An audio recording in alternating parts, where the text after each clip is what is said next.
اب یہ سوال پیدا ہوتا ہے کہ یہ کیا گورنمنٹ کی نااہلی ہے جو اتنے بڑے شہر کو لوارس چھوڑ دیا گیا ہے. A massive fire has erupted at Gul Plaza in Karachi, the city's biggest blaze in over a decade.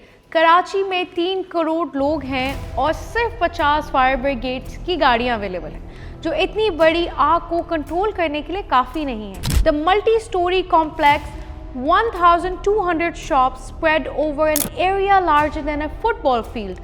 Ground اور first floors clear ہو گئے لیکن rescuers اب second اور third floor تک access کر رہے ہیں.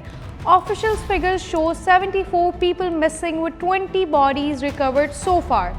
کھوسوں کے مطابق مسنگ لسٹ میں کچھ ڈپلیکیٹ نیمز بھی ہیں اس لیے ٹوٹل مسنگ 81 رپورٹ ہوا. Video showed flaming ripping through the building as firefighters labored through the night.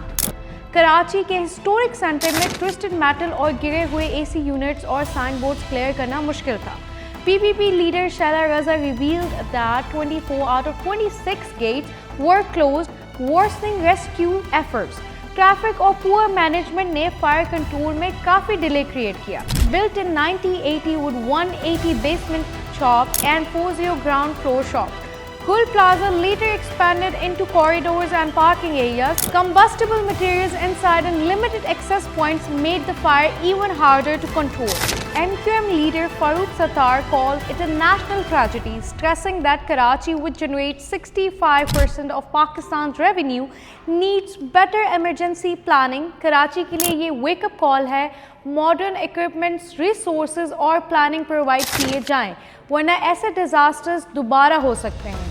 The fire is mostly extinguished, but the lesson of Gul Plaza will linger. Gul Plaza کی آگ اور اس کے سبق دونوں کراچی کے لیے ہمیشہ یاد رہیں گے. یہ تو انتظامیہ کی نااہلی کہہ سکتے ہیں آپ، اور دوسری لوکل گورنمنٹ کو جو ہے وہاں پر جو اپوائنٹ ہیں ان کو چاہیے یہ اس چیز کے لیے جو کوئی ایسا خاص کام کریں جو لوگ یہاں سے مس ہیں ان کو لایا جائے دوبارہ.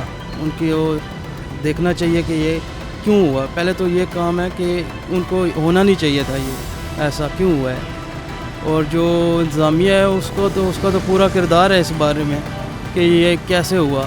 اور دوسرا جو فائر کا آپ کہہ رہے ہیں یہ تو ریسکیو والوں کو بھی چاہیے تھا کہ وہ وقت پر پہنچیں کیونکہ ایک جان چلی جائے تو اس کا بہت دکھ ہوتا ہے. یہ تو کافی سے لوگ مس ہیں اور آئے دن یہ کراچی میں یہ مسلسل ہوتا ہی دیکھنے میں آیا ہے. ایک تو بہت ہی افسوسناک واقعہ ہے کہ اس کی تو جتنی بھی مذمت کی جائے یہ کم ہے، کیونکہ اتنے زیادہ لوگ بیچارے جو ہیں نا وہ شہید ہو گئے ہیں اور کچھ لوگ لاپتہ بھی ہیں جن کا ابھی تک میت کا بھی نہیں، یعنی کہ باڈی کا بھی نہیں پتہ کدھر ہے، کیا بنا ان کا کیا نہیں. دوسری بات یہ ہے کہ جتنے بھی ابھی گورنمنٹ کو چاہیے کہ نئے پلازے بنتے ہیں اس میں سیفٹی کا جو ہے نا ٹوٹل انتظام ہونا چاہیے. اس میں خاص طور پر فائر کا جو ہے نا پلازے کے اندر بندوبست سارا ہونا چاہیے تاکہ پلازے کے پاس اپنی سیپریٹلی جو ہے نا وہ ہو کہ وہ خود اس کو کر سکے. آگ ہو یا کور کے ایسا اللہ نہ کریں کہ اس کوئی واقعہ ہو جائے تو اس کو وہ ریکور کر سکیں. اس کے علاوہ جو ہماری گورنمنٹ ہے جو انتظامیہ ہے انہیں بھی چاہیے کہ جتنا اس پر کام کر سکتے ہیں پلیز وہ لوگ مزید کریں اور اس کو بہتر سے بہتر کریں. اگر فائر بریگیڈ کا ہم بہت زیادہ اس کے فلور بناتے ہیں پلازے کے، اس کی اجازت دیتے ہیں تو ہمیں چاہیے کہ اسی حساب سے ہمارے پاس مشینری بھی گاڑیاں ہوں یا فائر بریگیڈ کا سامان ہو اس کو ہمیں بجھانے کے لیے ہمارے پاس اس طرح سے ہر چیز اویلیبل ہونی چاہیے.